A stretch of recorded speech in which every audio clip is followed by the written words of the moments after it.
In the last class, we traced the long colonial lineage that led to our constitution. Today, we meet the people who actually wrote it and the remarkable body they formed, and 8012, the Constituent Assembly of India. This is one of the great stories of the 20th century, a newly free nation, poor and divided and just torn by partition, choosing not to hand its future to a strongman or a committee of experts, but to sit down, debate, and craft the most detailed written constitution the world had ever seen, an 80-I-12 fall, article by article, over nearly 3 years. Who were these framers? How was the assembly chosen? And by whom? How did it work? An 80-12, through which committees, by what method? An 82-12, and how did it finally give us a constitution that has endured for more than 70 years? These are not just inspiring questions. They are directly examined with the composition, the key dates, the committees, and the great personalities, all appearing again and again in prelims and mains. So let us meet the makers. Here is our path for today. First, where the idea of a Constituent Assembly came from. Second, how the assembly was composed. Third, the first sitting and the objectives resolution. Fourth, the key architects. Fifth, the committees and how it worked. And sixth, enactment, commencement, and significance. Let us begin. Let us begin with where this assembly came from, because it did not arrive out of nowhere. The demand that Indians themselves should frame their own constitution grew steadily through the freedom struggle. As early as 1934, the idea of a Constituent Assembly was formally raised, and the Indian National Congress made it a firm, non-negotiable demand. A constitution for India must be written by a body of Indians, elected by Indians, free from any outside dictation. This was a matter of principle. A constitution imposed from London, however generous, would always be a gift from a ruler. A constitution framed by Indians would be the act of a self-governing people. Self-rule had to include the right to define the rules. The demand was finally conceded through the cabinet mission of 1946 and 1812, a delegation of British ministers sent to plan the transfer of power. The cabinet mission rejected the idea of a single constitution simply handed over, and instead laid out a scheme for a Constituent Assembly to be set up to frame the Constitution, with a specific formula for how its members would be chosen. This is the plan under which the Assembly actually came into being. It is worth pausing on why the framers insisted on this route. Our Constitution and 99's authority rests on who made it. By having Indians elect the body that would write it, the founders ensured that the document would carry genuine legitimacy and a 200 that it would be seen, rightly, as India giving itself its own law rather than receiving it. That legitimacy is part of why the Constitution has commanded such deep respect ever since. So the takeaway, the demand that Indians frame their own constitution grew through the freedom struggle and became firm Congress policy, and it was finally granted through the cabinet mission of 1946. Which set up the Constituent Assembly in 1812, ensuring the Constitution would be Indian 99's own act and so carry real legitimacy.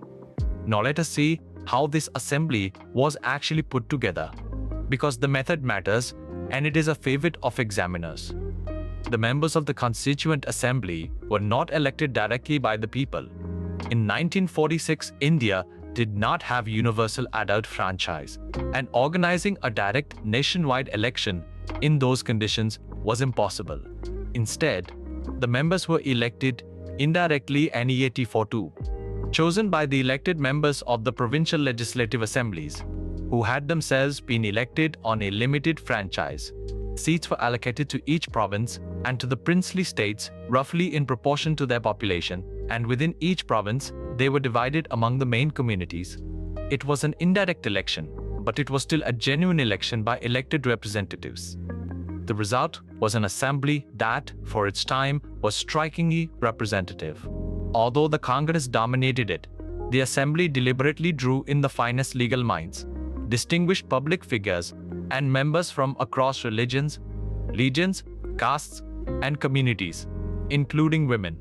Almost every shade of opinion and every major section of Indian society had a voice in the room. It was not a narrow gathering of one party as loyalists. It was intended as a microcosm of the nation.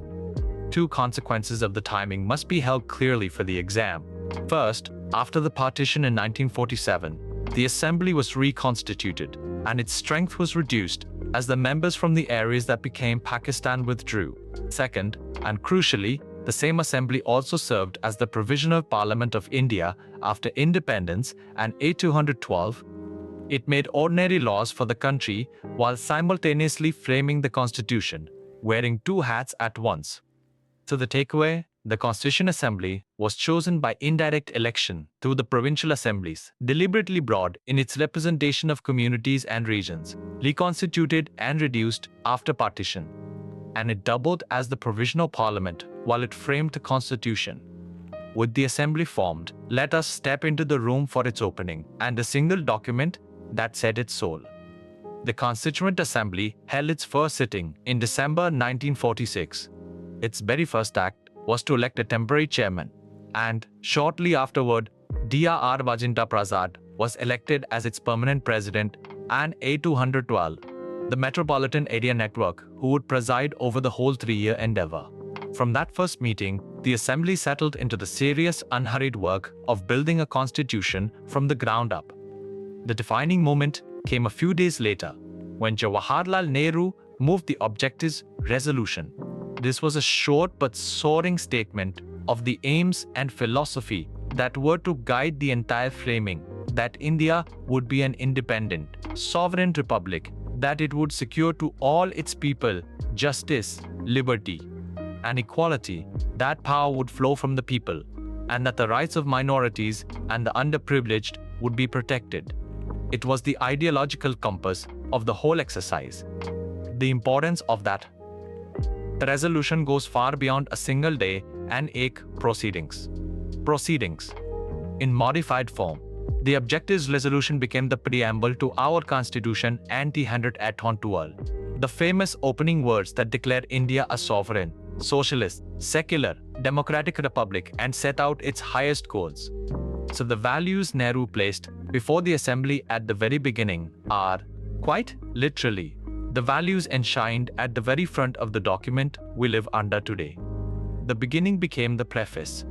So the takeaway, the assembly first sat in December 1996 with Dr. Rajendra Prasad as its president, and its guiding vision was set by Nehru in 39, Objectives Resolution and 212, a statement of Indian RT as founding ideas that, in modified form, became the preamble to our constitution. A body of nearly 300 members framed the constitution, but a few figures shaped it so decisively that you must know them by name. Presiding over it all was Dr. Rajendra Prasad, the president of the assembly, who steered its long debates with patience and fairness, and later became independent Indian Thainan Sir's president. His was the steady hand that kept a vast, argumentative body moving toward agreement. At the very heart of the drafting stood RBRB Ambedkar, the chairman of the drafting committee, so central to shaping the final text that he is honored as the father of the Indian Constitution. A brilliant jurist and the foremost champion of the depressed classes, he piloted the draft through clause-by-clause debate, defending and explaining its provisions with formidable skill. If any single person is identified with the Constitution N 309 making, it is Ambedkar. Around them worked a galaxy of others. Jawaharlal Nehru gave the assembly its guiding vision. Sardar Vallabhbhai Patel did the essential work behind the integration of the princely states and chaired key committees, and the constitutional advisor Sir B. N. Rao prepared the original draft framework on which the drafting committee built. It was a genuine collective effort of the National 39 Scientist minds and 81-12, but with Prasad presiding and Ambedkar drafting, the two names sit at the center of the story. So the takeaway, the Constitution was a collective creation, but a few architects stand out. NIT R1 board, Dr. Rajendra Prasad as President of the Assembly, Dr. B. R. Ambedkar as chairman of the drafting committee and father of the constitution, with Nehru, Patel and B.N. Rao in defining supporting roles. Framing a constitution for a subcontinent is an enormous task, so the assembly organized itself with great care. Let us see how it actually did the work. The assembly did not try to debate every provision as one giant body from the start. Instead, it created a large number of committees, each assigned a specific part of the task, and 800 full committees on fundamental rights, on minorities, on the union and provincial constitutions, on rules of procedure, and many more. These committees studied their subjects in depth and brought detailed proposals back to the full House.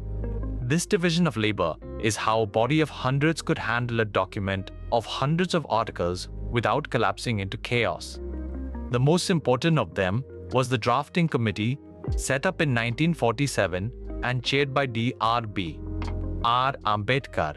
Its job was to take the proposals and the advisor and Thine's framework and turn them into an actual, coherent draft constitution and to handle the precise legal text. It was this committee that prepared the draft the assembly then debated, and Ambedkar who defended it clause by clause. The method itself was thorough and democratic. The draft constitution was published so the public could send comments and criticisms. It was then considered in successive readings, debated clause by clause, with thousands of amendments moved, discussed, accepted, or rejected. Nothing was rushed through. This painstaking, open process and 22 over roughly 3 years and many sessions and 22 is precisely why the document is so detailed and so carefully reasoned, and why it has needed evolution rather than replacement. So the takeaway? The assembly worked through many specialized committees, chief among them the drafting committee under Ambedkar, and it proceeded by a careful, open method and 81-12, a published draft, public comment, and clause-by-clause debate across successive readings and 81-12, which is why the Constitution is so thorough. After nearly 3 years of labor, the Assembly reached its destination and 212 and gave us two of the most important dates in our history. The Constitution was adopted on the 26th of November, 1949. That is the day the Constituent Assembly formally passed the Constitution Am 8-12. The moment the text was complete, agreed, and enacted by the framers. To mark it, India now observes the 26th of November each year as Constitution Day, or Samvidhan Divas. Note this date carefully, because examiners routinely test the distinction between the day the Constitution was adopted and the day it came into force. The Constitution then came into force on the 26th of January 1950. This is the day it actually became the working law of the land, and the day India became a republic. That gap of about 2 months between adoption and commencement is not a mystery. The date was chosen deliberately. The 26th of January had already been celebrated since 1930 as Parna Swaraj Day, the day the Congress had first declared the goal of complete independence, and the framers honored that historic date by making it the day the Republic was born. Meaning was placed above mere convenience. It is also worth knowing that not every provision waited for that date. A few articles and 80-12 dealing with citizenship, elections, and the provisional arrangements needed to bring the new system into being, and 80-12 came into effect earlier, on the day of adoption itself, precisely so that the machinery could be ready. But for all practical purposes, the two dates to burn into memory are the 26th of November 1999, adopted, and the 26th of January 1950, commenced.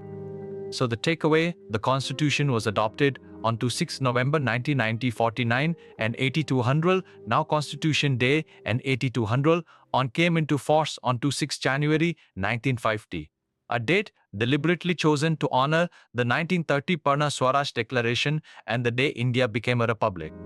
No great institution is beyond debate, and the Assembly had its critics. Understanding both the criticisms and the response is exactly what turns a good man's answer into a strong one. 3 criticisms were commonly raised. First, that the Assembly was not truly representative. since its members were indirectly elected and not chosen by universal adult franchise. Second, that it was dominated by the Congress and by lawyers, giving it a particular character and vocabulary. And third, that it took too long, an ATI to 12, nearly 3 years, an ATI to 12, to complete its task. These were serious objections made at the time and repeated since. Yet, each has a strong answer. On representation, while the election was indirect, the Assembly consciously included members from every major community, region, and section of society, and its debates gave voice to a genuine plurality of views. It was as representative as the conditions of 1946 allowed. On domination, the Congress of that era was itself a broad umbrella containing sharply differing opinions, and it deliberately brought in eminent non-Congress figures for their expertise. And on the time taken, framing the longest and most detailed constitution in the world, in the shadow of partition, with such care, was not delay but diligence and 8212. And the durability of the result is the proof. The deeper significance is what makes this case matter. The Constituent Assembly produced a document that has held a diverse, turbulent nation together for over 7 decades, provided a peaceful framework for the transfer of power, and enshrined rights and ideals that continue to guide the country. That achievement, born of debate rather than diktat, is one of the founding successes of independent India. So the takeaway: the Assembly was criticized as indirectly elected, Congress-dominated, and slow and 8202, but it was as representative as its time allowed, deliberately plural, and painstaking rather than tardy. And it produced a constitution that has endured and unified the nation for over 70 years. Let us close by turning this story squarely into marks, because in UPSC, every class must earn its place in your schedule. For Prelims, this topic is a reliable source of direct factual questions, and they cluster around a few fixed points. The Cabinet Mission of 1946, as the plan under which the Assembly was formed, the indirect election by provincial assemblies, the President Dr. Rajendra Prasad, and the Drafting Committee Chairman Dr. R. Ambedkar, the Objectives Resolution moved by Nehru, and above all the 2 dates and 8000, adopted on 26 November 1949, in force on 26 January 1950. Lock those down and a whole category of questions becomes easy marks. For mains, the value is richer. Questions here ask you to reflect on the making of the Constitution and 8200 fall, its representativeness, the role of the Assembly, the significance of consensus and debate, the vision behind the objectives resolution. This class gives you not just facts but a considered position, so you can write balanced answers that acknowledge criticism and defend the achievement, which is exactly the maturity examiners reward. The way to fix it in memory is to organize it around people and dates. Make a small chart, the key personalities and their exact roles in one column, and the sequence of milestones and 8412, 1946 first sitting, objectives resolution, 1947 drafting committee, 1947 Dine adoption, 1947 1947. Recall it actively until the names and dates come without effort. So the takeaway: for Prelims, master the Cabinet Mission, the indirect election, Prasad and Ambedkar, the objectives resolution, and the 2 dates. For mains, hold a balanced view of the Assembly and I9, making, and lock it in with a small chart of people, roles, and milestones recalled from memory. Let us gather the whole class in one breath. The demand for Indians to frame their own constitution was granted through the Cabinet Mission of 1946, which set up the Constituent Assembly. Members were chosen by indirect election through the provincial assemblies, broadly representative, and the Assembly doubled as the provisional parliament. It first sat in December 1946 under President Dr. Rajendra Prasad, and Nehru and 39 subjectives. Resolution became the basis of the preamble. Dr. B.R. Ambedkar chaired the drafting committee and is honored as the father of the Constitution. No assembly work, through many committees and a careful open clause-by-clause method over nearly 3 years. the Constitution was adopted on 26 November 1949 and came into force on 26 January 1950. Next class, N8112V. The salient features of the Constitution. The design our founders chose. One idea at a time. So that is the Constituent